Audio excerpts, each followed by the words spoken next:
Hey, we got Drewz Viewz here, and I'm back to react to The Legend of Korra on this fine Car Tuesday, reacting to cartoons on Tuesday.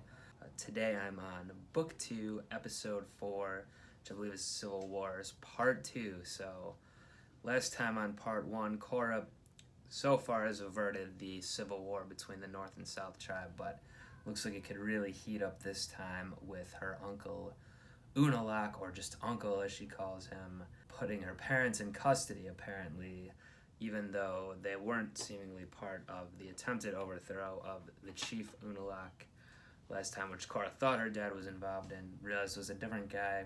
He wasn't actually involved. Can she still sit on the fence here? It doesn't seem like she can, especially since she was apologizing to her dad last time. Seems to be back on their side now, and the uncle is clearly trying to take things in a darker direction. So we'll see what happens there. Meanwhile, in the other plot line with Tenzin, his middle daughter, or I guess just the younger daughter, is missing. He went with his two siblings to try to find her. They have not located her yet, and they basically were fighting the whole time. There's a lot of past issues coming up between them, which a lot of it seems to revolve around how their dad, Aang, treated them as kids. Tenzin apparently got the most attention being the airbender, so that makes sense to some extent. Bumi's not a bender at all, so he's compensating in a different way type of thing.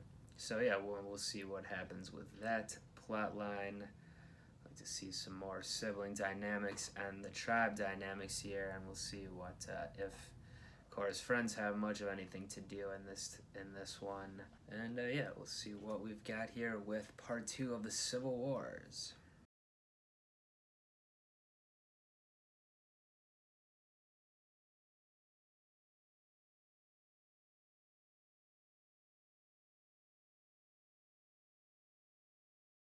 Alright, I'm liking Varric. He's a good character. You couldn't tell exactly when he was first introduced in the premiere episode. Didn't know if he was going to end up being like just a bad rich guy, villain or something, or it was going to be an antagonist to them. But it seems like he's on the protagonist side here. And yeah, I like this episode for the most part overall. Asamu's back involved, so that's not going to hurt. Got her back behind some vehicles, some planes and whatnot.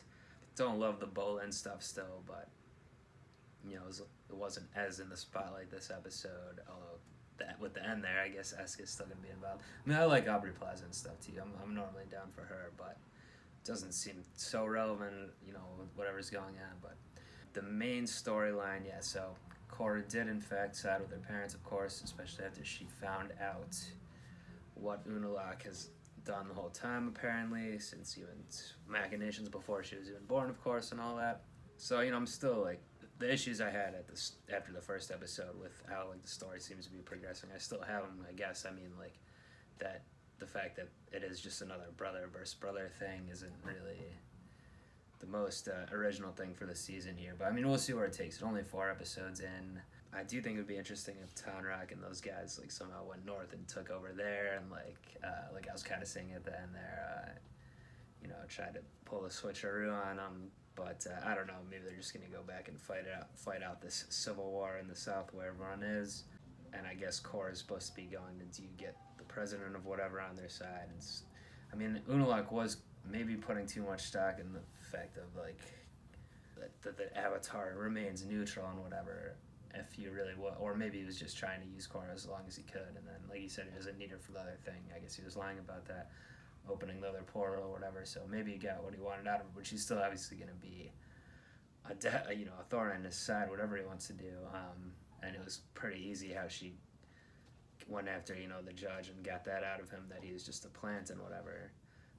And we see with Korra the difference so far, at least from Aang, and his whole thing was she is willing to kill her. I mean, she even said after the trial, if you take my father's life, I'm going to take yours. She was threatening with the bear and stuff, so she's clearly not on the anti-killing train here, like Aang was. Maybe that'll change, like I said, and maybe she gets more into the spiritual side of things. But right now, it's still pretty, she's pretty bullheaded and everything like that. So, we'll see where it goes from here.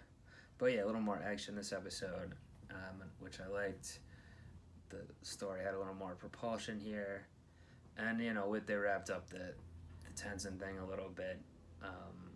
Making the parallels with him and his daughter, and their different sets of siblings there. So, and they had a nice moment at the end then with saying with Tenzin saying, I maybe have too much rose-colored glasses of our father and whatever, or because he has to build him up for one image, but.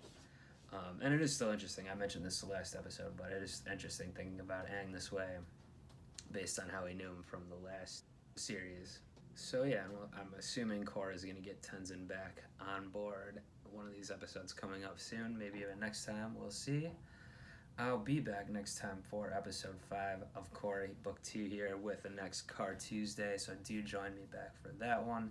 Do subscribe if you're not already and you enjoy these. Check out some of my other stuff on the channel here, comment, all that type of fun stuff. And until next time, I'm out of here. Peace. Bow to me when I exit.